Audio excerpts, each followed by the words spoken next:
آقا کریم نے صفوں کو سیدھا کرنے کی تلقین کرتے ہوئے کہا کہ مت سمجھنا کہ میں صرف آگے دیکھ رہا ہوں، میں آگے بھی دیکھ رہا ہوں، میں پیچھے بھی دیکھ رہا ہوں، تمہارے رکوعوں کو بھی دیکھ رہا ہوں اور دلوں میں پیدا ہونے والے خشوعوں کو بھی دیکھ رہا ہوں۔ یہ حضور کی نظر کا کمال ہے۔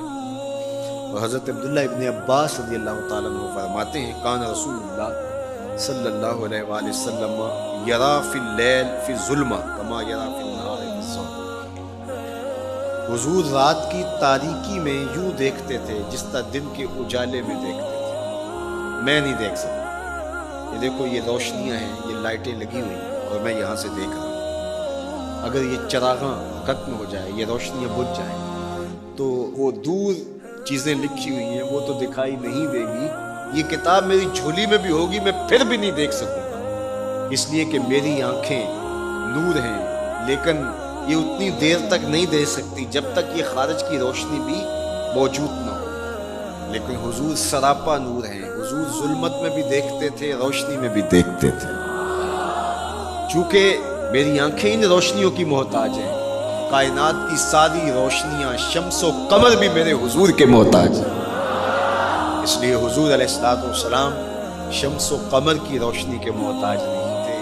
حضور کی مبارک آنکھیں جو ہیں وہ اندھیرے میں بھی دیکھتی تھی اور حضور کی آنکھیں روشنی میں بھی دیکھتی تھی۔ آقا کریم علیہ السلام نے ایک موقع پہ ارشاد فرمایا وَإِنَّ مَوْعَدَكُمُ الْحَوْض وَإِنِّي لَأَنظُرُ إِلَيْهِ مِن مَقَامِي هَٰذَا، بخاری مسلم حدیث میں فرمایا کہ تمہارا جو حوض کوثر پر وعدہ ہے جہاں میں تمہیں جام بھر کر کے دوں گا، فرمایا میں یہاں کھڑا ہوں اور یہاں کھڑے ہو کے اس کو دیکھ رہا ہوں۔ حضور یہاں کھڑے ہیں اور وہاں دیکھ رہے ہیں۔ ایک دن حضور صلاۃ الاستسقاء پڑھا رہے تھے، جب بارش نہ ہو رہی تو اس کی جو نماز پڑھائی جاتی ہے اللہ کے حضور دعا کرنے کے لیے تو اس کو صلاۃ الاستسقاء کہا جاتا ہے۔ ام المؤمنین سیدہ عائشہ رضی اللہ تعالیٰ عنہ سے مرے گئے تو نماز پڑھاتے پڑھاتے حضور نے ہاتھ آگے کیا پھر پیچھے کھینچ لیا، تو عمومی طور پہ ایسا نہیں ہوتا۔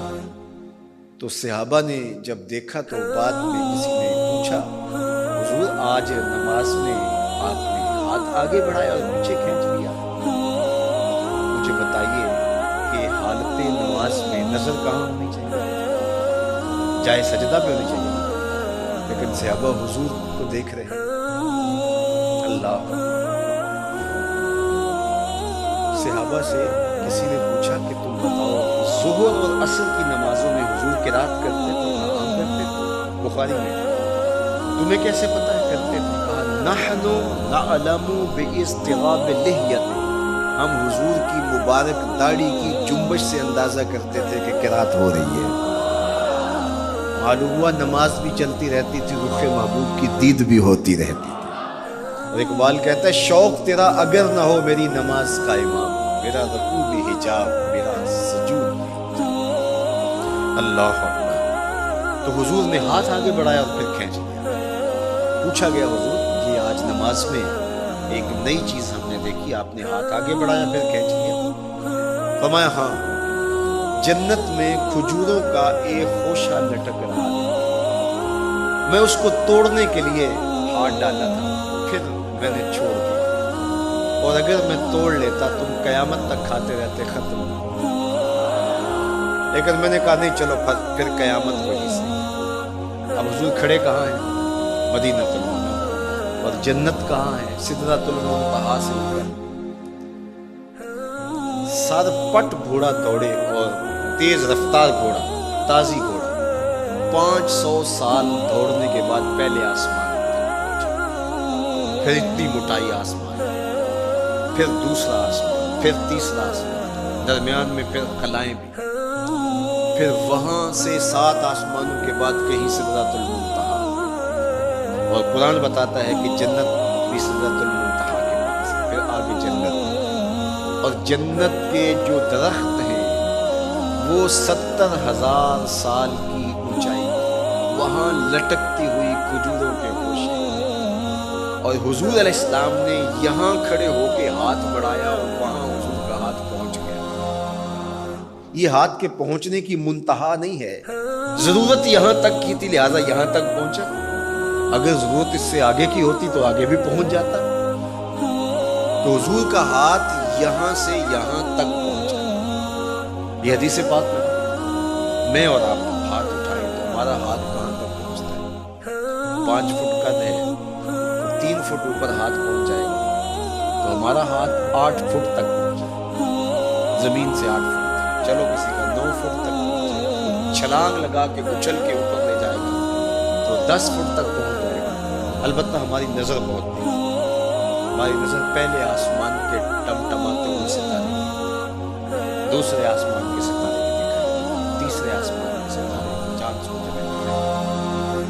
ہمارا ہاتھ 3 فٹ تک یا 10 فٹ تک پہنچتا ہے. نظر تیسرے آسمان تک پہنچتی ہے. اور جس کا ہاتھ جنت تک پہنچتا ہے اس کی نگاہ کہاں تک پہنچتی ہو، اس کی نظر کا کمال کیا. اس لیے فرمایا انی ارا ما لا ترون واسمع ما لا تسمعون.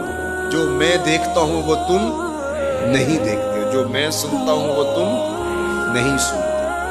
اپنے حواس کو نبی کے حواس پر قیاس کرنا یا نبی کے حواس کو اپنے حواس پہ قیاس کرنا سوائے جہالت کے اور کچھ نہیں. چے نسبت خاک را بعالم پاک، کہاں ہم کہاں ان کی ذاتیں بابرکات. اس لیے فرمایا انی ارا ما لا ترون واسمع ما لا، جو میں دیکھتا ہوں وہ تم نہیں دیکھتے اور جو میں سنتا ہوں وہ تم نہیں سنتے. اللہ اکبر. ہماری آنکھیں تو چمکتے ہوئے سورج کو دوپہر کے وقت نہ دیکھ پائیں، چندھیا جائیں، آنکھوں میں پانی اترنے لگے، اور محبوب کی آنکھیں بے حجاب دیدار رب کریں.